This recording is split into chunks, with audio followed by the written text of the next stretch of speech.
Hi friends, நம்ம இன்றைக்கி இந்த வீடியோவில் நம்ம ஃபைனலாக ஒரு சிமெண்ட் தொட்டி வாங்கிட்டோம். அதை பற்றின வீடியோ தான் இதில் பார்க்க போகிறீங்க. ஸோ இது எங்கன்னா வீட்டுக்கு பின்னாடி தான் நான் இந்த தொட்டியை வந்து செட் பண்ணி வச்சுருக்கிறேன். ஸோ இது வந்து அவங்க ஆர்டர் பண்ணால் புதுசு செய்து தரேன் அப்படின்னு சொன்னாங்க. அது வரதுக்கு கொஞ்சம் 2-3 நாள் ஆகிரும் அப்படின்னு சொன்னாங்க.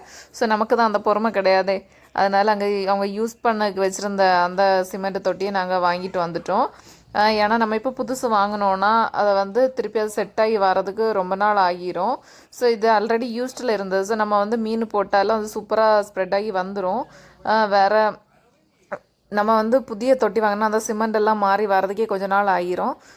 ஸோ நம்ம வந்து இப்போது அந்த தொட்டியை வந்து நல்லா சவுரி போட்டு தேய்ச்சி நல்லா கழுவியாச்சு. கழுவுனதுக்கப்புறமா நான் வந்து தண்ணி ஃபில் பண்ணிட்டேன். ஏன்னா அந்த பாசி போகிறது மாதிரி நம்ம நல்லா நீட்டாக தேய்ச்சி எடுத்துடணும். ஏன்னா சிமெண்ட் போட்டு தான் நம்ம சவுரி போட்டு தான் கழுவ முடியும். இல்லாமல் வேறு ஏதாவது நம்ம கெமிக்கல் மாதிரி போட்டோன்னா ஃபிஷ் அதில் போடும்போது ஃபிஷ் வந்து செத்து போயிடும். ஆல்ரெடி நான் வந்து ஃபிஷ் டேங்கில் வச்சுருந்த கல் எல்லாமே கழுவி ஸ்டோர் பண்ணி வச்சுருந்தேன். ஸோ அதை தான் இன்றைக்கி வந்து இந்த தொட்டியில் ஃபில் பண்ண போகிறேன். நம்ம கண்ணாடி தொட்டிக்கு வந்து புதிய கல்லெல்லாம் வாங்கினனால இந்த பழைய கல்லை வந்து நான் ஸ்டோர் பண்ணி வச்சுருந்தேன். ஸோ நான் வேஸ்ட்டுன்னு வெளியே போடலை. அதனால் இன்றைக்கி வந்து ஒரு யூஸாக இருந்துச்சு. ஸோ அந்த கல்லெல்லாம் நல்லா க்ளீன் பண்ணி இதில் ஃபில் பண்ணியாச்சு. இனி வந்து இதில் போடுறதுக்காக கொஞ்சம் வாட்டர் பிளான்ட்ஸ் எல்லாமே அந்த கடையிலேருந்தே நான் வாங்கிட்டு வந்திருந்தேன். ஸோ அதுவும் வந்து இதில் போட போகிறோம். இதான் நான் ஒரு பக்கெட்டில் போட்டு வச்சுருந்தேன். இதை வாங்கி 2 நாள் தாண்டி தான் நான் வந்து இது கரெக்டாக செட் பண்ணினேன். ஸோ இதுக்கு பேர் வந்து எனக்கு தெரியலை. அம்மோலா, இன்னொன்று வந்து ஆகாய தாமரை அப்படின்னு நினைக்கிறேன். எனக்கு கரெக்டான பேர் தெரியலை. அவங்க யாருக்காவது தெரிஞ்சுன்னா கமெண்ட் பண்ணுங்கள். ஸோ இது வந்து ஒரு செடி தான் தந்திருந்தாங்க. இதுலேருந்து இன்னும் நிறைய செடி வரும் அப்படின்னு சொல்லியிருந்தாங்க. ஸோ நான் இது வீடியோ எடுத்து கொஞ்ச நாள் ஆகி போச்சு. நம்ம ட்ராவல் வீடியோ போட்டனால இந்த வீடியோ வந்து போட முடியலை. ஆனால் நான் வாங்கின இது செட் பண்ண அன்னைக்கு நான் வந்து ஷார்ட்ஸ் அப்லோட் பண்ணியிருந்தேன். ஸோ இப்போ வந்து இந்த ஆகாய தாமரை அந்த பெரிய பூ மாதிரி இருக்குல்ல ஒரு இலை, இதில் வந்து இப்போ இன்னும் புதிய செடி வந்திருக்கு. ஸோ நாளைக்கு வந்து அதை இன்னொரு ஷார்ட்ஸ் வீடியோவில் நான் அப்லோட் பண்ணுறேன். இதை வந்து நல்லா வாஷ் பண்ணி அதுக்கப்புறமா தான் நம்ம போடணும். இல்லைனாக்கி அதுலேருந்து நத்தை அப்படி இப்படின்னு கொஞ்சம் தெரியும்ல, தண்ணியில் வாழக்கூடிய உயிரினம் அத்தனையும் வந்து இங்கே செட்டில் ஆகிரும். ஸோ அதனால் இதை நல்லா வாஷ் பண்ணி நம்ம வந்து இப்போ போட்டாச்சு. இப்போ பார்த்திங்கன்னா இதில் வந்து நான் கம்மியாக தான் இந்த அமோரா வந்து போடுவேன். அமோலாவா பேர் கரெக்டாக தெரியலை. ஸோ இப்போ வந்து நான் இன்னொரு வீடியோ வந்து நாளைக்கு நான் அப்லோட் பண்ணுறேன். அதில் பாருங்கள் இந்த குட்டி பிளான்ட் வந்து எவ்வளோ வளர்ந்துருக்கு அப்படின்னு உங்களுக்கு தெரியும். ஸோ இதில் வந்து கப்பி ஃபிஷ் போடுறதா தான் ஐடியா இருந்துச்சு. ஆனால் வந்து வீட்டில் இருக்கிற கோல்டு ஃபிஷ்ஷை வந்து ஒரு 2 நாள் இதில் போடலாம் அப்படின்னு சொல்லி ஐடியாவில் தான் இந்த மாதிரி செட் பண்ணி வச்சுருக்கிறேன். இன்னும் கொஞ்சம் சங்கிலி செயின் மாதிரி ஒரு பாசி உண்டு. அது வந்து ஆற்றுல எல்லாம் நமக்கு நிறைய கிடைக்கும். ஸோ அது போடலை. அது போட்டால் நமக்கு வந்து மீன் வந்து ப்ரீட் எடுக்கணுன்னா அந்த பாசி எல்லாமே கொஞ்சம் நல்லாயிருக்கும். இதுலேயுமே நிறைய வேர் இருக்குது. ஸோ இது வந்து நம்ம போட்டோன்னா கொஞ்சம் வந்து நம்ம தண்ணி தொட்டியை வந்து அடிக்கடி க்ளீன் பண்ண வேண்டியது இருக்காது. இதுவே கொஞ்சம் வந்து வாட்டர் ப்யூரிஃபிகேஷனுக்கு யூஸ் ஆகிறது தான் அப்படி தான் அந்த கடையில் சொல்லி தந்தாங்க. ஸோ நமக்கு எந்த அளவு ஒர்க் அவுட் ஆகுது அப்படின்னு தெரியலை.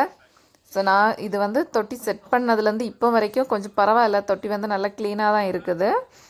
இப்போ நிறைய தண்ணி ஊற்றி வச்சுருக்கிறேன்ல, இதில் ஃபிஷ்ஷும் விட்டும். அதுக்கப்புறமா அன்றைக்கி நைட்டு வந்து செம மழை. நம்ம செடியெல்லாம் வாட்டர் பிளான்ட் எல்லாமே அந்த மழை தண்ணி பட்டு வெளியே தெறிக்க ஆரம்பித்தாச்சு. ஸோ நான் வந்து ஃபஸ்ட்டு வந்து இவ்வளோ தண்ணி வச்சுட்டேன். கொஞ்சம் தண்ணியை கம்மியாக வச்சுருந்தாலே போதும். ஸோ அன்றைக்கி நைட்டு இதில் இருக்க தண்ணியெல்லாம் கொஞ்சம் மாற்ற வேண்டியது இருந்துச்சு. இல்லைன்னா நமக்கு வந்து அந்த வாட்டர் பிளான்ட் எல்லாமே கிடைக்காம போயிருக்கும். இப்போ பார்த்தீங்களா, நமக்கு மொத்த செடியுமே இந்த வாட்டர் பிளான்ட்டு இவ்வளோ தான். நாளைக்கு உள்ள வீடியோவில் பாருங்கள் அது எவ்வளோ ஃபுல்லுமே தண்ணி ஃபுல்லாக ஸ்ப்ரெட் ஆகியிருக்கு அப்படின்ட்டு. இப்போ நம்ம சிமெண்ட் தொட்டி fish tank, mini fish tank வந்து ரெடி ஆகியாச்சு. நான் வந்து இது லோட்டஸ் நடுறதுக்காக தான் வாங்கியிருந்தேன். அதுக்கப்புறமா அந்த லோட்டஸை வந்து கொஞ்சம் மெயின்டைன் பண்ணது விஷயத்த சொன்னாங்க. ஸோ அதை கேட்ட பிறகு எனக்கு வந்து லோட்டஸை நடுற ஐடியாவே போயிடுச்சு. ஸோ அதனால் நம்ம வந்து மீன் விடுறதுக்காக நான் செட் பண்ணி வச்சுருக்கிறேன். ஃபஸ்ட்டு வந்து கோல்டு ஃபிஷ்க்கு கொஞ்ச நாள் வாடகை விட்டுட்டு அதுக்கப்புறமா நம்ம வந்து வேறு ஃபிஷ் விடலான்னு தான் ஐடியா. இப்போ நம்ம கிளாஸ் ஃபிஷ் டேங்கில் இருந்த கோல்டு ஃபிஷ்ஷை தான் பிடிச்சி இதில் விட்டுருக்கோம். ஸோ அது வந்து ஃபஸ்ட்டு அந்த தண்ணி தொட்டியில் விட்டதுமே ரொம்ப பயந்துடுச்சு எல்லா மீனுமே. ஏன்னா அது வந்து சிமெண்ட் தொட்டியில் இது வரைக்கும் வாங்கினதுலேருந்து விட்டதே இல்லை. ஃபுல்லுமே அந்த கிளாஸ் தொட்டியில் தான் அது இருக்கும். அதுக்கு க்ளீன் பண்ணும்போது மட்டும்தான் நான் வந்து பிளாஸ்டிக் பக்கெட்டில் தான் போடுவேன். இந்த மாதிரி சிமெண்ட் தொட்டியில் போட்டதே இல்லை. ஸோ எல்லா ஃபிஷ்ஷுமே பயந்து ஒரு சைடு வாக்கில் ஒதுங்கி தான் இருந்துச்சு. ஸோ நைட்டு மழை பெய்ததுனால என்ன பண்ணோன்னா, இந்த மீன் வந்து நிறைய தண்ணி நிறைஞ்சிச்சின்னா சில டைம் மீன் வந்து வெளியே போய் இறந்து போயிடும். ஸோ அதனால் வந்து அந்த பெரிய மழையோட சேர்த்து எல்லா ஃபிஷ்ஷையுமே நாங்கள் பிடிச்சி தனியாக மாற்றிட்டோம். ஸோ கொஞ்சம் நேரம் தான் அந்த ஃபிஷ் எல்லாமே அந்த சிமெண்ட் தொட்டியில் இருந்துச்சு. இப்போ என்ன பண்ணியிருக்கேன்னா 2 ஜோடி கப்பி ஃபிஷ் தான் இதில் வந்து விட்டுருக்குறேன். ஸோ ப்ரீடிங்காக விட்டுருக்குறேன். 2 கலர் விட்டுருக்கேன், பிளாக்கும் ஆரஞ்சும். ஸோ ஒரே கலர் விட்டுருந்தா ஒரே கலரில் ஒரு ஜோடி விட்டுருந்தா அதே கலரில் ஸ்ப்ரெட் ஆகும். ஸோ இப்போ நம்ம வந்து 2 கலர்ஸ் போட்டிருக்கோம்.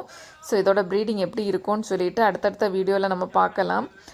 இப்போ நம்ம குட்டி மினி ஃபிஷ் பாண்ட் வந்து எப்படி இருக்குது அப்படின்னு சொல்லிட்டு கமெண்ட் பண்ணுங்கள். மறக்காமல் அந்த வாட்டர் பிளான்ஸ் வந்து என்னென்ன நேம் அப்படின்னு சொல்லிட்டு தெரிஞ்சிருந்தனாக்கி அதுவும் கமெண்ட் பண்ணுங்கள். இவ்வளோ தான் நம்ம வீடியோ எண்டாக போகுது. என்னோட இந்த வீடியோ உங்களுக்கு பிடிச்சினா லைக் பண்ணுங்கள், ஷேர் பண்ணுங்கள். மறக்காமல் நம்ம சேனலை சப்ஸ்கிரைப் பண்ணுங்கள், உங்கள் ஃப்ரெண்ட்ஸ்க்கும் ஷேர் பண்ணுங்கள்.